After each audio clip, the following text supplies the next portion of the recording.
নমস্কার বন্ধুরা, নবদিগন্ত চ্যানেলের পক্ষ থেকে আপনাদের সকলকে জানাই স্বাগতম।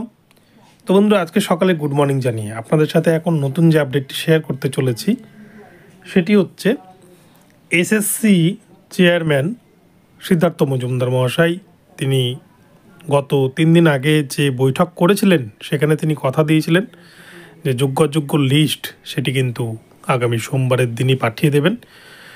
তো তিনি তার কথা রেখেছেন। যোগ্য অযোগ্য লিস্ট এবারে কিন্তু তিনি রাজ্য শিক্ষা দপ্তরে জমা করলেন ইমেল মারফত। এখানে কতজন অযোগ্য শিক্ষকের নাম রয়েছে তালিকায় এবং যোগ্যরা আদৌ এই লিস্টের দ্বারা সুবিচার পাবে কিনা, এটাই হচ্ছে কিন্তু এখন সবথেকে বড় চ্যালেঞ্জের প্রশ্ন। তো চলুন এই বিষয়ে আমরা বিস্তারিত ভিডিওতে জেনে নিই। তবে তার আগে বলি, যারা প্রথমবার চ্যানেলটি দেখছেন, যারা এখনও চ্যানেলটিকে সাবস্ক্রাইব করেননি, আপনারা অবশ্যই চ্যানেলটিকে সাবস্ক্রাইব করে দেবেন। তো চলুন আমরা মূল পর্বে ফিরে যাই এবং এই সম্পর্কে বিস্তারিত তথ্য জেনে নিই।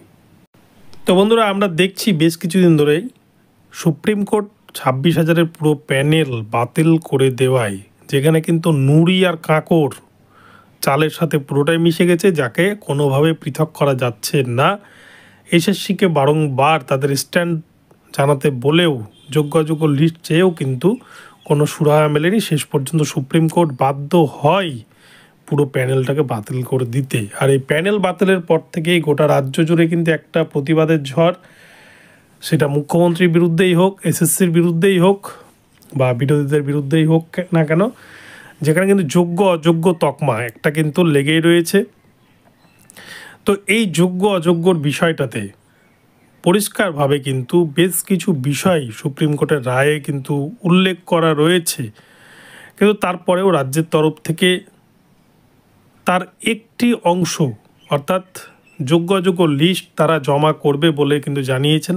চাকরিয়ারা শিক্ষকদের সাথে একটা বৈঠক হয়েছিল, এসএসসির চেয়ারম্যান ছিলেন সেখানে, রাজ্যের শিক্ষা দপ্তরের কর্মকর্তারা ছিলেন, রাজ্যের শিক্ষামন্ত্রী ব্রাত্য বসু ছিলেন।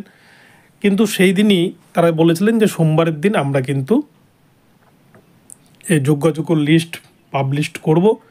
সেই মোতাবেক গতকালকেই কিন্তু শিক্ষা দপ্তরে এসএসসি চেয়ারম্যান সিদ্ধার্থ মজুমদার তিনি যোগ্য অযোগ্য লিস্ট পাঠিয়ে দিয়েছেন ইমেল মারফত। এবার সেটা কিন্তু আজকে ওয়েবসাইটে প্রকাশ করার কথা। আজকে কিন্তু ওয়েবসাইটে হয়তো রাজ্য শিক্ষা দপ্তর সেটিকে ওয়েবসাইটে প্রকাশ করে দেবেন। তো এই হচ্ছে একটি বিষয়, যোগ্য অযোগ্য লিস্ট। এই যোগ্য অযোগ্য লিস্ট দিলেই কিন্তু রিভিউ ফাইলে আদৌ রায়ের কোনো পরিবর্তন ঘটবে কিনা সেটা কিন্তু একটা বড় প্রশ্নের মুখে দাঁড়াবে। কেননা আর্টিকেল 14 সুপ্রিম কোর্টের রায়ের এবং আর্টিকেল 16 যেখানে কিন্তু পরিষ্কার বলা হয়েছে কোনো রকম ভারতীয় সংবিধান অনুযায়ী বা আর্টিকেল 14 বা আর্টিকেল 16 অনুযায়ী কোনো রকম কোনো যোগ্য ক্যান্ডিডেট যাতে কোনোভাবে বঞ্চিত না হয় সেই দিকটা কিন্তু লক্ষ্য রাখতে হবে। তো সেই জায়গায় একটা যোগ্য ক্যান্ডিডেট বঞ্চিত হচ্ছে কিনা তার জন্য কিন্তু তার বড় প্রমাণ হচ্ছে তার ওএমআর সিট। সেই জন্যই যে মিরর ইমেজ যেটা বারংবার সুপ্রিম কোর্ট চেয়েছে, সেই মিরর ইমেজ এসএসসি পরিষ্কার জানিয়ে দিয়েছে যে তাদের কাছে মিরর ইমেজ নেই, এবং গতদিনের বইটাকেও তারা কিন্তু জানিয়েছে তাদের কাছে মিরর ইমেজ নেই। তো এই মিরর ইমেজ ছাড়া যোগ্য অযোগ্য নির্ণয় করা কিন্তু ভীষণ একটা টাফ বিষয়। এসএসসি যত লিস্ট জমা দিক না কেন, এর আগেও আমরা কিন্তু দেখেছি কলকাতা হাইকোর্টে যখন দেবাংশু বসাকের বেঞ্চে এই এসএসসি মামলা চলছিল সুপ্রিম কোর্টের নির্দেশে, তখনও কিন্তু এসএসসি একাধিকবার এক এক রকম লিস্ট জমা করেছে, যার কিন্তু কোনো রকম কোনো সুরাহা হয়নি বা কোর্ট কিন্তু সেটাতে সন্তুষ্ট হয়নি, সিবিআই সন্তুষ্ট হয়নি। অপরপক্ষে বিরোধী যারা ছিলেন রেসপন্ডরা তারাও কিন্তু খুশি হতে পারেননি, কেননা এসএসসি সেল লিস্টে একাধিক অসঙ্গতি ছিল, তারা একবার এক এক সংখ্যার লিস্ট কিন্তু তারা জমা দিয়েছিলেন।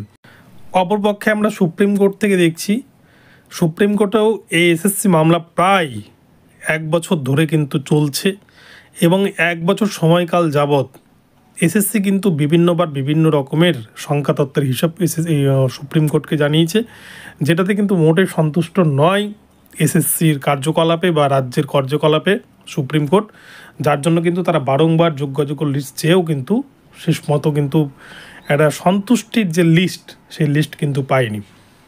তো এসএসসি নতুন যে লিস্ট তৈরি করেছে এটাতেও যে আদৌ কতটা সন্তুষ্টি বিধান করবে সেটা নিয়েই কিন্তু প্রশ্ন উঠছে। কেননা আমরা দেখেছি রাজ্য বা এসএসসি বারংবার কিন্তু অযোগ্যদেরকে বাঁচানোর জন্যই তারা কিন্তু পন্থা অবলম্বন করেছেন।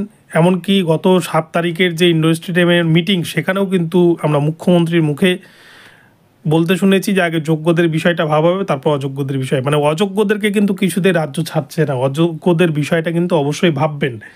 তো এই লিস্টে আদৌ কতটা সুরাহা হবে এটা কিন্তু একটা সন্দেহের প্রকাশ করছেই, এবং আজকে কিন্তু বোঝা যাবে যে কতজন অযোগ্যের তালিকা তারা জমা করেছে। ওয়েবসাইটে প্রকাশ করলে সেটা কিন্তু পরিষ্কার হয়ে যাবে। তো বন্ধুরা, এখন এই পর্যন্ত রইল।